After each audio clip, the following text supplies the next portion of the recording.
Yo, what is going on, everyone? Welcome back to the channel. Thank you so much for clicking on today's video. And as you saw from the thumbnail and title, I am absolutely in love with this iRacing track. I cannot tell you how fun it is to race in the V, and as you can see on screen, that is right, it is Oschersleben, a relatively new track to iRacing. I think it's about a year old. And let me just tell you, the amount of fun I've had just on this track alone, it's unbelievable, honestly. I think it's just the combination of the high-speed corners, the braking zones, the fast chicanes. It is just everything I want in a track.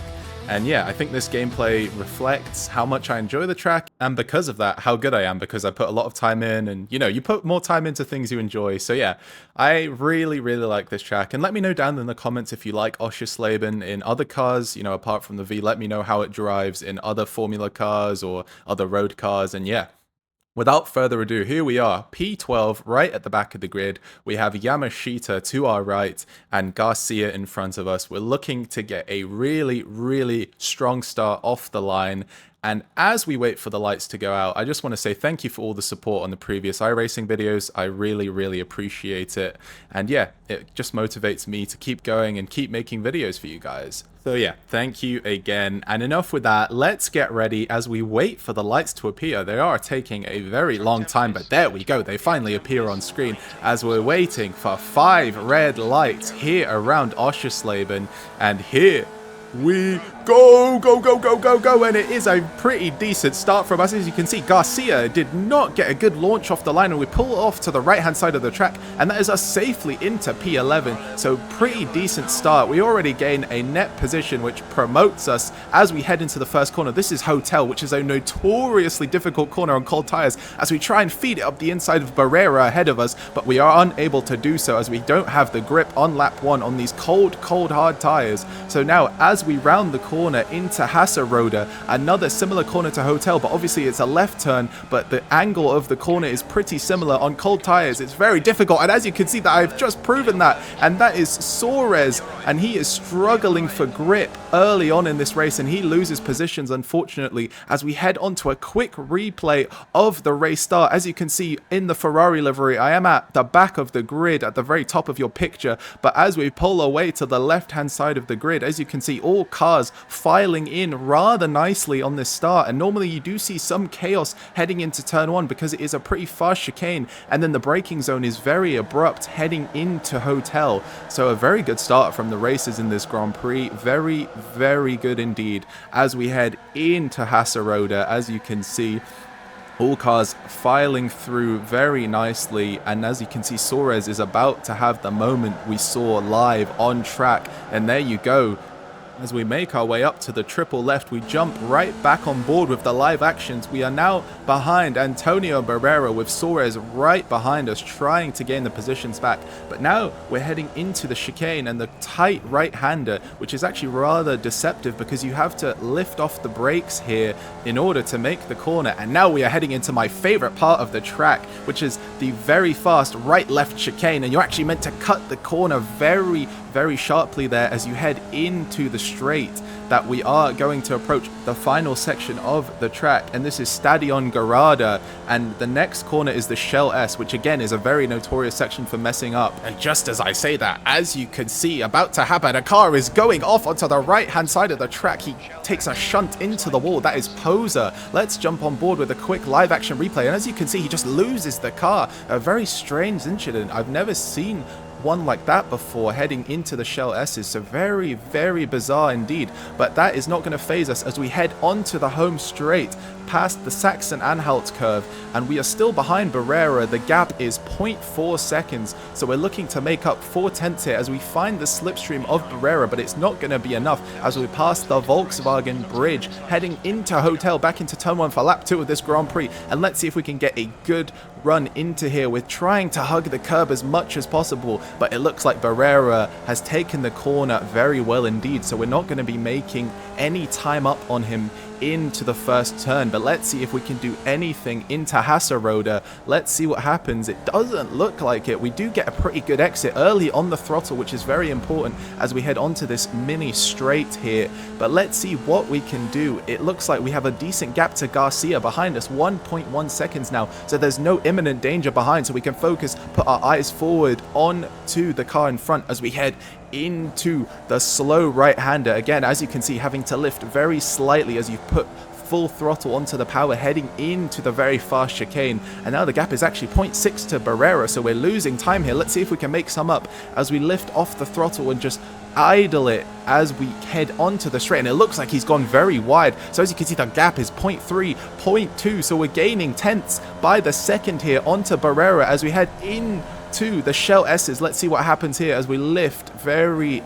gently, not to cause any crashes here early on in the race, and it looks like he's taking it rather well, so the gap is going to remain at 0.4 seconds heading into the penultimate corner of the lap here. Let's see what we can do. Maybe we can get a better break into him into the last corner. Let's see what happens. We hug the apex nicely. That is pretty much a picture perfect corner from us, so it should pay dividends as we approach the final straight, and we do get into the slipstream here of Barrera. So this is really where we need to make the move, otherwise we can't really do the last turn much better than that. Let's see, are we going to shade to the inside and try and make a move? But we think better of it, because going too wide into Hotel is always a recipe for disaster. Trust me, I've learned from experience. But they go a little bit wide ahead of us, and Kranig actually loses out places, so that's the car ahead of Barrera there, so he had a terrible Hotel section. So maybe we can capitalize on that as we head into Hasserode again rather slowly. I think I took it a bit wide there, so that's not going to help in the attempt to chase down Barrera here. But heading into the triple left, let's see what we can do, as there's some fighting up ahead of us, so maybe they're going to slow down enough for us, for myself and Barrera, to catch up to that pack. The cars 6, 7, 8. Let's see what happens as we head into the right-hander again. Much tighter line than the cars ahead of us. Let's see if that's going to pay dividends for us. We're taking the alternate line through the chicane. We go a bit wide. We missed the apex, but it doesn't really matter as we cut the corner nicely there. And then full throttle as we head down the straight, the Stadion Garada straight, heading into the Shell S's once again. And it looks like myself and Barrera are much closer to the cars in front of us. That is Yamashita and Kranig there. So let's see what we can do, as that is probably our best corner of the race so far. But there's a car off in front of us. Let's see what happened. That is Giangola as we jump on board onto the replay here. Let's see exactly what happened to our friend there as he takes the curves. Let's see. Oh, he actually makes contact with the sausage curb, which is a big no-no on this track. That is bound to unsettle the car a lot. And as you can see, that is the result. Unfortunately, he is at the back of the pack now, and that is his race ruined as we head into the final corner. It's a group of 6, including the car behind me. That's Garcia still. He's hanging on to us very well, but it's a group of 6 of us heading on to the straight, and it looks like Kranig is trying to weave and break the slipstream of Barrera. Let's see if he's going to shade to the inside and make a move into turn 1, which I do not advise, but let's see if he's going to try it. It doesn't look like it. And as you can see, all the cars file through nicely into turn 1, into Hotel, and it looks like he's taking it very wide, Barrera, so it's our chance to make a move, but he sticks it around the outside despite having a bad entry into the corner. It seems the exit was good enough for him, and unfortunately that allows Garcia to really bunch up to us now. But that's another car off. Who is that? That is Gagnon.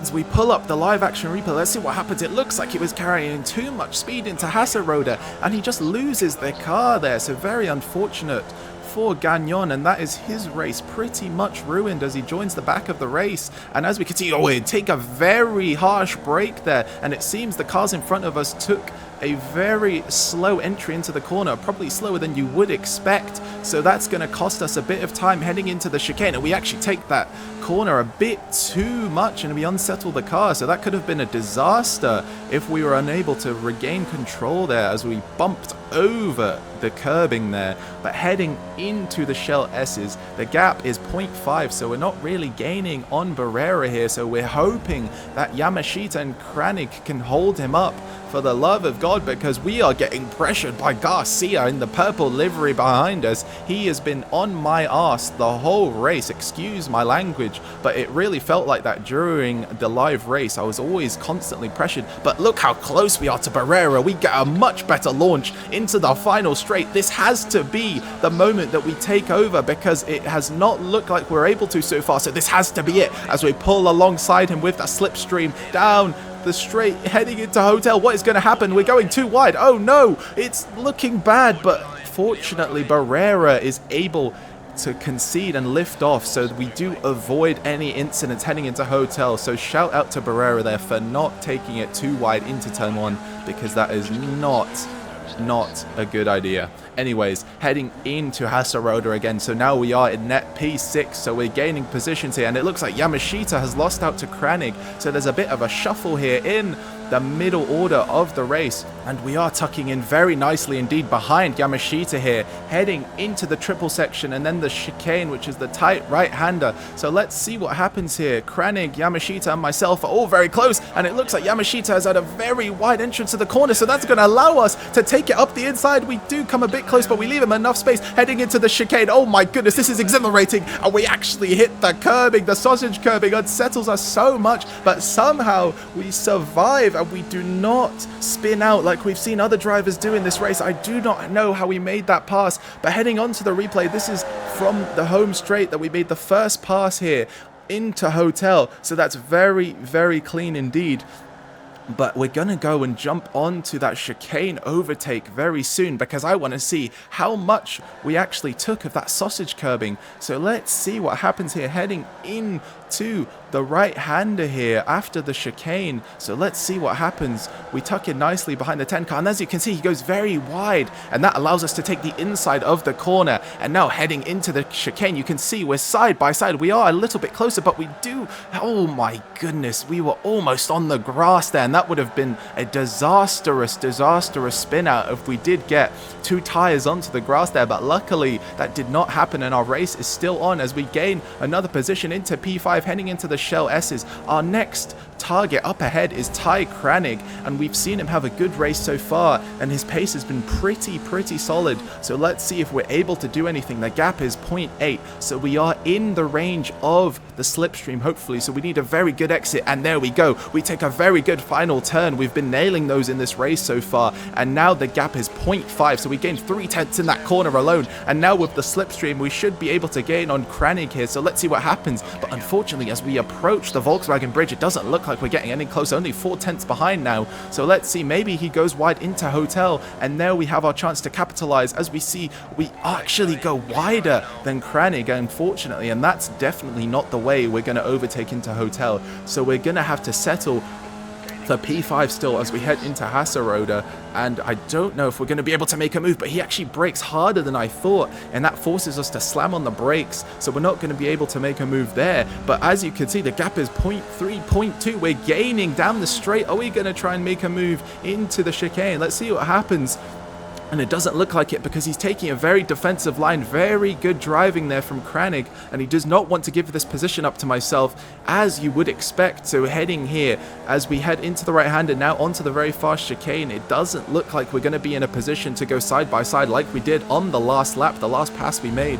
So we're going to have to try and make it down the straight into the Shell S's, but it looks like he's gone a little bit wide, but I don't think that's going to slow him down enough. But having said that, he has to dart and Blake the slipstream, because look at us, we're gaining onto the Shell S's. Oh my goodness, what's going to happen? He takes a very defensive line, and unfortunately we have no choice but to back out. Otherwise, if we took that corner at full speed, it was bound to be an incident there. So unfortunately, we have to pull out of the corner and try to make this pass into the home straight, because unfortunately we weren't able to do so there, as we get very close and we need a very good exit. We've been nailing those today, much better than our opponents so far. So let's see, we are literally in his gearbox. I can see the fumes coming out of his car as we pull up alongside. This is our chance into turn 1. We have the inside line, so surely we're going to make this move stick as we check our right view mirrors, and it seems like we're ahead of him, and it looks like any into turn 1, he is going to concede, and that is another position gained by us. So that is now net P4 as we hook it round into Hotel, not to lose the position right back as we head into Hasserode.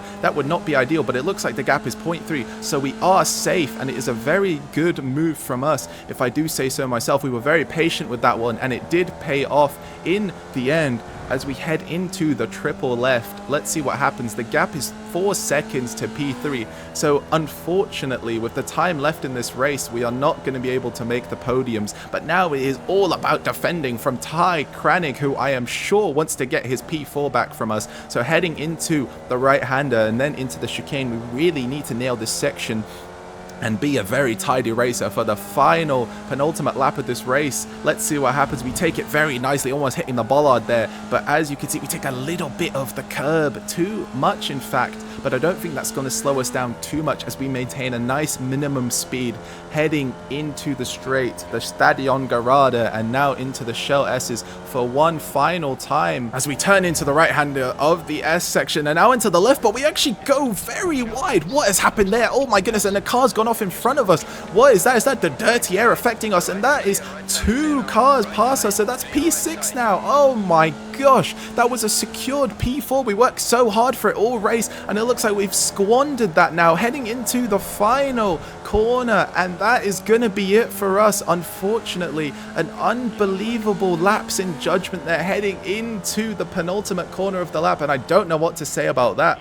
It is just unfortunate timing that on that final part of the track, we were unable to keep it in between track limits. Let's see what happens. We hit the apex, but for some reason we just missed the second one completely. Our line was horrible through there, and there you go. Those are the 2 cars that overtake us, and there you see it. We could have actually been P7 if that car who went off in front of us had defended a bit harder, but luckily for us, we do manage to secure the P6, but unfortunately that is just a missed opportunity from us. It could have been an even higher iRating game, but there you go. That is going to be it from us for this video, ladies and gentlemen. I hope you did enjoy, and I hope it came across that how exciting this track is to not only race but also commentate over.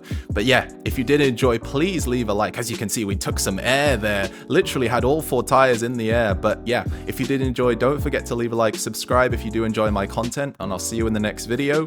Peace.